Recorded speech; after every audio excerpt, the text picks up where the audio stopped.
Hello friends, स्वागत है आपका हमारे हिंदी यूट्यूब चैनल पर। सॉरी, कल मैं वीडियो जो है नहीं बना पाई। परसों तक हम संधि पढ़ रहे थे, तो आज हम उसी को आगे बढ़ाएंगे।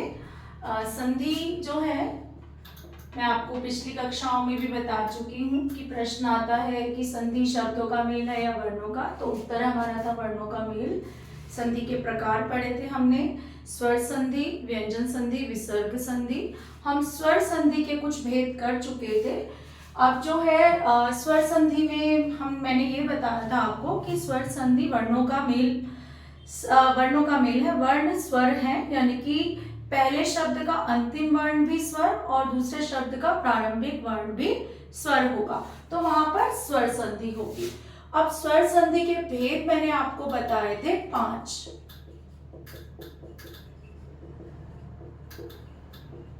ठीक, तो स्वर संधि के पहला भेद था दीर्घ संधि, दूसरा गुण संधि, तीसरा वृद्धि संधि, चौथा यण संधि और पांचवा अयादि संधि।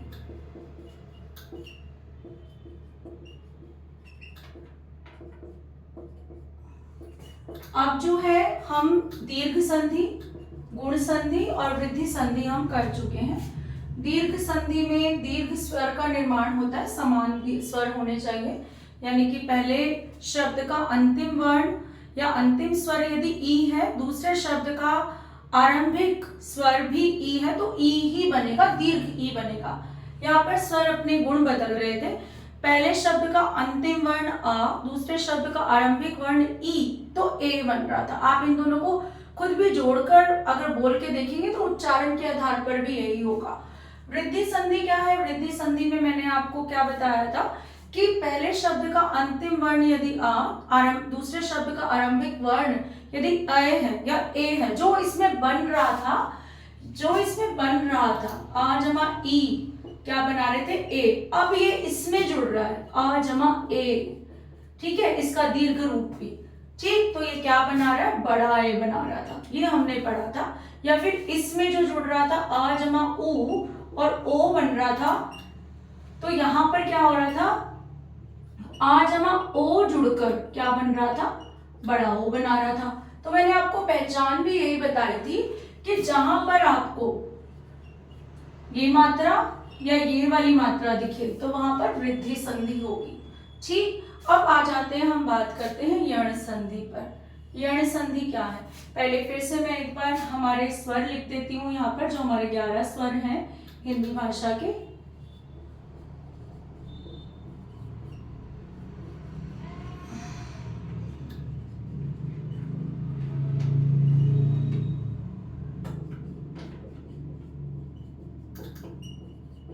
ठीक है, ये हमारे 11 स्वर हैं।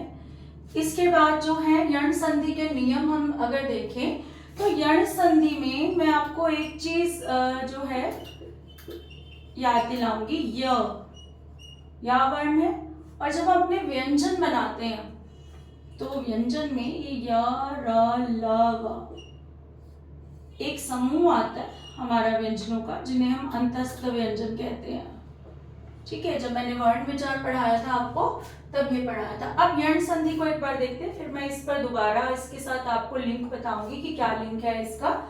यण संधि में क्या होता है कि यण संधि में अब अभी तक क्या हो रहा था? पहले शब्द का अंतिम वर्ण, यहाँ पर भी आ था, यहाँ पर भी आ था, यहाँ पर आ ई दो समान स्वर थे। यहाँ पर अब क्या हो रहा है? यहाँ पर पहले शब्द का अंतिम वर्ण यदि ई है या बड़ी ई है, ई है या बड़ी है, और इन दोनों को अगर हम यहाँ पर निकाल दें कि पहले शब्द का अंतिम वर्ण ये दोनों है, तो इसके बाद हमारे पास बचते हैं 9 स्वर। अगर ये 9 स्वर ई या ई के बाद आते हैं, मान लीजिए आ गया अ, तो क्या बनेगा यहाँ पर? य। क्या बनेगा? य। अगर यहाँ पर ई या ई के बाद मान लीजिए आ, बड़ा आ गया, तो यहाँ पर बनेगा य। अगर मान लीजिए यहाँ पर ई या ई के बाद ऊ आ जाए, तो क्या बनेगा? यू। आप देख रहे हैं कि बन क्या रहा है य, लेकिन यहाँ पर ये जो स्वर आ रहा है दूसरे शब्द का आरंभिक स्वर जो आ रहा है उसकी मात्रा यहाँ पर लग रही है। एक और उदाहरण देख लेते हैं, जैसे ई और ई के बाद मान लीजिए ए आ गया तो क्या बनेगा ये। ठीक, स्पष्ट है। तो ये हमारी क्या है यण संधि। ई के बाद ई नहीं आ सकता, अगर ई के बाद ई आ गया तो ये दीर्घ संधि हो जाएगी। ठीक है, तो दीर्घ संधि की बात तो नहीं कर रहे, तो क्या कह रही हूं मैं कि ई और ई के बाद यदि कोई भिन्न स्वर आए, भिन्न स्वर मतलब ई और ई को निकाल दें, इसके बाद बचे हुए 9 स्वरों में से कोई स्वर आ जाता है तो या तो बनेगा ही, लेकिन या के साथ इस स्वर की जो है मात्रा यहाँ पर लग जाएगी। ठीक है, ये हमारा नियम है। इसके बाद दूसरा नियम क्या है, और क्या बना रहे थे हम, अब हम लेंगे ऊ को। ठीक है, यदि ऊ या ऊ के बाद कोई भिन्न स्वर आ जाए, मान लीजिए आ जाए, तो क्या बनेगा व, क्या बनेगा व। ठीक है, अगर ऊ और ऊ के बाद यदि आ जाए तो क्या बनेगा व। ऊ और ऊ के बाद यदि ई आ जाए तो क्या बनेगा वी। बड़ी ई आया तो क्या बनेगा, अगर बड़ी ई आ जाए तो क्या बनेगा वहां पर बड़ी की मात्रा। अगर ऊ या ऊ के बाद क्या ऊ आ सकता है, नहीं आ सकता। अगर ये आ गया तो ये कौन सी संधि हो जाएगी, दीर्घ संधि हो जाएगी। तो समान स्वर तो नहीं आएगा। क्या आएगा यहाँ पर, मान लीजिए ए आ गया तो क्या बनेगा वे। ठीक, ये हो गए हमारे नियम। इसके बाद क्या है री। यदि पहले शब्द का अंतिम वर्ण री है, अब यहाँ पर हमारे पास एक कॉम्बिनेशन ज्यादा होगा। री तो एक ही है, ठीक है, री एक ही है और उसके बाद बचते हैं 10 स्वर। अब री के बाद यदि आए तो क्या बनेगा र। अगर री के बाद बड़ा आए तो क्या बनेगा र। अगर री के बाद ऊ आए तो छोटा ऊ, रा पर छोटा ऊ, इस तरीके से लगता है, आपको पता हो तो। जैसे रुपया में अगर बड़ा ऊ आए तो मात्रा रा पर ऐसे लगेगी। ठीक है, तो ये हमारे यण संधि के नियम हैं। अब क्या होगा, शब्द देखते हैं इनके। जैसे मैंने शब्द लिखा अति जमा अंत, अति जमा अंत। अब आपको पहले भी बता चुकी हूं, यहाँ पर त पर कौन सी मात्रा है, छोटी एक ही, तो ये हुआ। आ ऐसे हुआ, अति को मैं ऐसे लिख सकती हूँ और अंत। ठीक है, अब ई और आ क्या बनाते हैं, या मैंने यहाँ पर लगा दिया। अब ये ता तो ऐसे कैसे आ गया, अब ये ता कैसे आएगा, आधा था, क्योंकि इसके पास कोई स्वर नहीं बचा।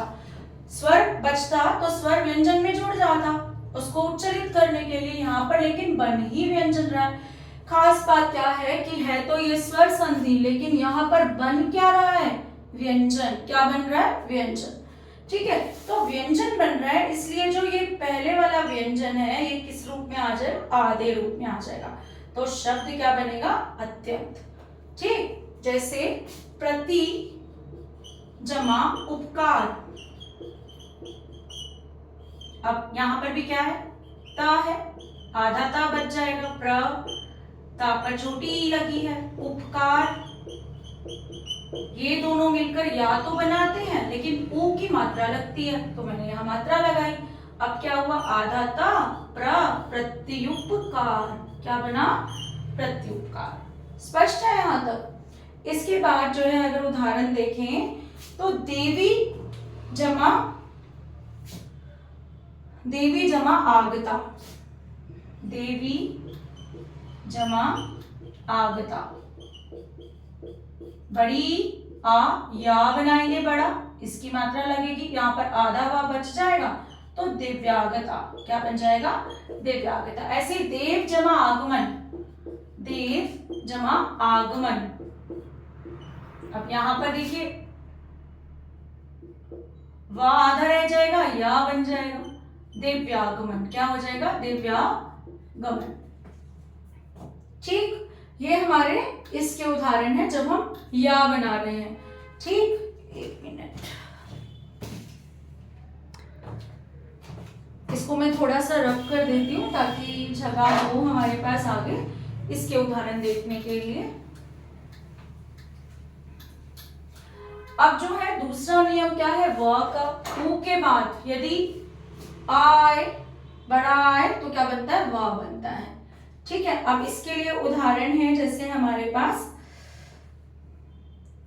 सु जमा अस्ति, अंत में क्या है, स जमा छोटा ऊ, अस्ति में क्या है ये। अब ऊ और आ मिलकर क्या बनाते हैं, व। यहाँ क्या रह गया, हलंत वाला जो व्यंजन है वो कैसा होता है, आधा, अगर स्वर नहीं मिलता उसको, और ये ऐसे ही लिखता है, तो क्या हो गया, स्वस्ति। इसके बाद जो है अगला, जैसे वधू जमा आज्ञा, वधू जमा आज्ञा, वा धा पर कौन सी मात्रा, बड़े ऊ की, ठीक है, आज्ञा। अब ये ऊ और आ मिलकर क्या बनाते हैं, वा, और आधा धा बचा, तो वधवाज्ञा, शब्द क्या बना, वधवाज्ञा। ठीक, इसके बाद जो है एक और जो बहुत ही अच्छा उदाहरण है, सु जमा आगत और सु जमा अच, छोटा ऊ और आ, वा बनाएंगे, आ ऊ और आ बचेगा आधा सा, शब्द बनेगा स्वागत। देख लीजिए, सु जमा अच, तो सा पर कौन सी मात्रा है, छोटे ऊ की, अच में आ, ये क्या मिलके बन रहा है, व। यहाँ क्या बचा, आधा सा आधा च, तो बना स्वच्छ। ठीक, तो यहाँ पर जो है व बन रहा है। अब री का देखते हैं। मान लीजिए मैंने लिखा पितृ, पितृ जमा आज्ञा, अंतिम वर्ण क्या है, ता पर री की मात्रा, तो अंतिम वर्ण री स्वर है। ठीक है, आज्ञा क्या बनाते हैं, ये बहुत ही अच्छा है, मैं इसके लिए जगह खाली करती हूँ, क्योंकि यहाँ पर आप देखेंगे संयुक्त व्यंजन बनेगा। इसको मैं दोबारा लिखती हूँ यहाँ पर एक बार, पितृ जमा आज्ञा। ठीक है, अब पी तो मैं नहीं छेड़ रही क्योंकि इसमें तो संधि से कोई विकार होता ही नहीं, री जमा आज्ञा, तो री और आ मिलकर क्या बनाते हैं, अभी हमने यहाँ लिखा भी था, र आधा त, ठीक है, और ज्ञा, और यहाँ पी। अब इसको लिखे कैसे, क्या हम इसको ऐसे लिख सकते हैं, ये कुछ अटपटा नहीं लग रहा दिखते हुए। हमें पता है हमारे पास संयुक्त व्यंजन है त्र, उसका क्या रूप होता है, त जमा र। ठीक है, तो यहाँ पर क्या हो रहा है, आधा ता और र, इसको मैं ऐसे भी लिख सकती हूँ, दोनों ठीक है, ता जमा आधा र, तो ये क्या बन गया है, ये त्र बन जाएगा, पित्राज्ञा। ऐसे मात्र, मातृ जमा आदेश, यानी कि माता का आदेश, समझ तो आ ही रहा है, तो त पर री और आ, ठीक। अब क्या बनेगा, त पर री और आ, री और आ मिलकर क्या बना रहे हैं, र। आधा का जो यहाँ बचा था और यहाँ देश बचा था, यहाँ माँ बचा था, अब ये क्या बन जाएगा, त्र, तो शब्द क्या बनेगा, मात्रादेश। ऐसे अब इसमें क्या होगा, त्र बनेगा। आप ध्यान दें, ऐसे और शब्द है ही नहीं हिंदी भाषा में जो यण संधि में री के बाद आते हो, पितृ, मातृ, भ्रातृ, बस यही शब्द हम इस्तेमाल करते हैं अधिकतर। तो जहां पर भी त्र आपको दिखाई दे ना, तो आप समझ जाना कि यहाँ पर यण संधि है। दूसरी कैसे पहचान करते हैं यण संधि के, जब य और व के तुरंत पहले, य और व के तुरंत पहले कोई आधा व्यंजन हो, कैसा व्यंजन हो, आधा, ठीक है, तो वो क्या होगा, वो वहां पर यण संधि होगी। क्या बनते हैं, य ला के अलावा तीनों बनते हैं यण संधि, इसीलिए देखो अंतस्थ व्यंजन य, र और व बनता है, ला नहीं बनता, इसलिए मैंने ये अंतस्थ व्यंजन लिखे थे यहाँ पर कि व्यंजन बनते हैं। हमें कैसे पहचान करें यण संधि की, जब हमें वा और या के पहले, वा और या के तुरंत पहले कोई आधा व्यंजन दिखाई दे तो वो क्या होगा, यण संधि होगी। त्र दिखाई दे और उसको उच्चारण में आदेश, आज्ञा से संबंधित कुछ आ रहा हो तो वहां पर भी यण संधि होगी। मुझे लग रहा है कि ये आपको समझ आ गया होगा।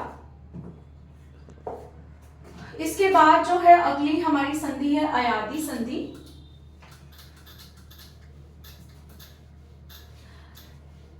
अयादी संधि में भी जो है व्यंजन बनता है, यानी कि पहली 3 संधियों में तो स्वर ही बनता है स्वर को जोड़ने पर, लेकिन जो अयादी और यण संधि से जो है मिलते तो स्वर हैं। अयादी और यण संधि में मेल तो स्वरों का ही होता है क्योंकि स्वर संधि के भेद है, लेकिन बनता क्या है यहाँ पर व्यंजन बनता है। अब अयादी संधि देखते हैं। अयादी संधि में क्या होता है, आप इसके नाम में देखिए अय, ठीक है। क्या होता है यहाँ पर अब जो है हमारे ये स्वर आ जाते हैं ए, ऐ, ओ, औ। ये 4 स्वरों का यहाँ पर जो है मुख्य काम है, ठीक है। यदि ए के बाद कोई भी स्वर आ जाए, कोई भी, ये भी आ जाए, ये भी आ जाए, ये भी, कोई भी, इसका समान स्वर की यहाँ बात नहीं है। यदि ए के बाद इन 10 में से कोई स्वर आ जाए, कोई भी, ठीक है, मान लीजिए आ गया, तो क्या बनेगा अय, क्या बनेगा अय। अगर ए के बाद ई आ गया तो क्या बनेगा आई।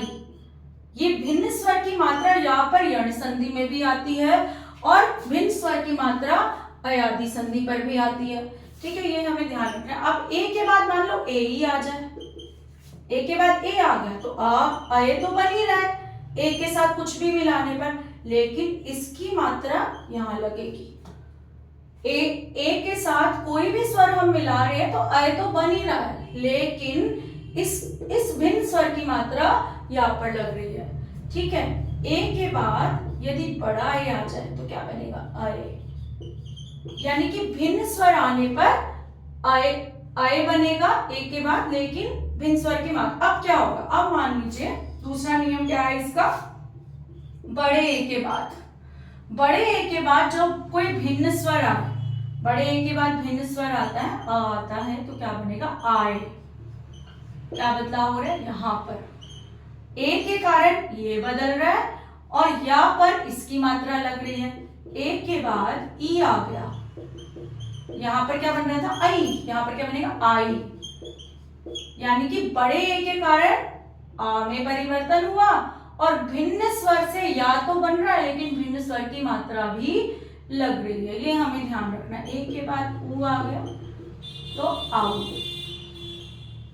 ये दीर्घ है तो दीर्घ आ बना रहा है, भिन्न स्वर जुड़ रहा है तो या तो बन ही रहा है लेकिन या के साथ भिन्न स्वर की मात्रा लग रही है, ये हमें ध्यान रखना। अब यही नियम यहाँ पर भी है बिल्कुल। अब क्या बनेगा, ओ के बाद 10 में से कोई भी स्वर आ जाए, कोई भी स्वर आ जाए तो बनेगा अव और इस स्वर की मात्रा लगेगी। बनता ये है, वैसे ये बनता है, ठीक है, तभी हम भिन्न स्वर की मात्रा आ पर यहाँ लगा सकते हैं, ये बनता है वैसे, ठीक है। अब जो है अब ये बन रहा था तो इसकी भिन्न स्वर की मात्रा यहाँ पर लग रही है। ओ के बाद आए तो अवा, ओ के बाद ई आए तो अभी, यानी कि भिन्न स्वर में से कोई भी आए तो उसकी मात्रा लगेगी। अब बड़े ओ के बाद भिन्न स्वर आए तो आव बनता है ये वाला हलंत के साथ, लेकिन मात्रा ऐसे लगती है आव, ठीक है। ओ के बाद ई आए तो आवी, ओ के बाद बड़ी ई आए तो आवी, बड़ी की मात्रा। स्पष्ट है कि जो है बदलाव आ में भी होता है अगर ये दीर्घ है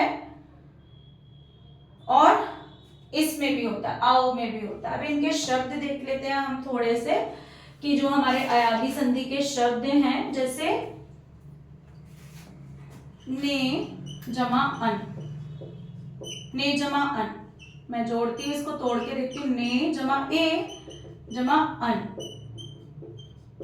ठीक है। अब ए और आ, ए है ए तो बनेगा ये वाला, ठीक है, ना भी है और यहाँ पर क्या बचा हमारे पास आ। भिन्न स्वर की मात्रा हमें यहाँ पर लेनी है।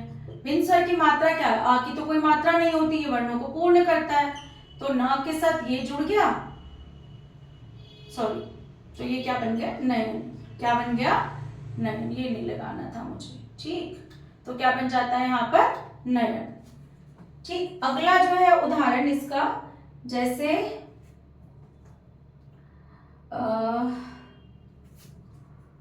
मुने जमा ए, मुने जमा ए, यहाँ पर यही वाला ए है एक मात्रा के रूप में, तो मुंह में तो कोई चेंज नहीं आ रहा। ने का ना आधा बचा और क्या बचा, अय बना। ठीक, अब ये क्या हुआ, अय बचा ऐसे और एक ही मात्रा इसमें जुड़ेगी तो क्या बना, मुन्य। ठीक है, क्या बन गया, मुन्य। ये ना इसमें जुड़ गया और इसकी भिन्न स्वर की मात्रा यहाँ पर आएगी तो क्या बन गया, मुन्य। यहाँ पर देख लेते हैं आई वाले, न जमा इका, यहाँ पर क्या है, ना पर बड़ा ए, इका,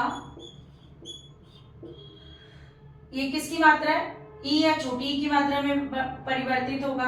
ए के साथ ई आए तो क्या बनता है, आवी, क्या बनेगा, आवी। यहाँ पर क्या है, सॉरी आवी नहीं, आई, और यहाँ पर क्या है, का, यहाँ पे क्या है, ना आधा, क्या जुड़ेगा, क्या बनेगा, नायिका, क्या बनेगा, नायिका।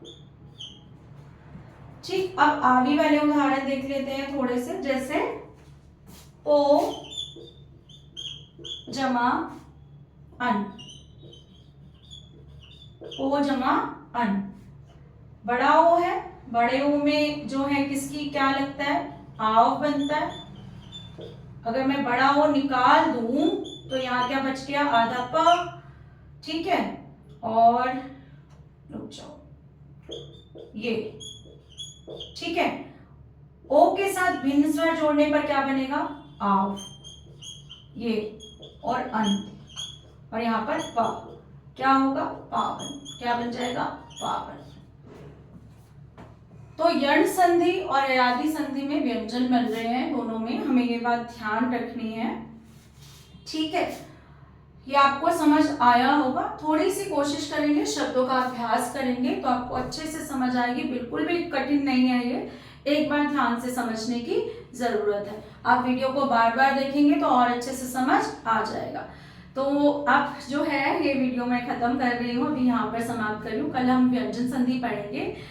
अगर आपको मेरे सेशंस अच्छे लग रहे हैं पढ़ाए हुए तो आप शेयर करें, लाइक करें और अच्छे अच्छे कमेंट्स दीजिए, ताकि मुझे भी और अच्छी वीडियोस बनाने का मोटिवेशन मिलता रहे। Thank you.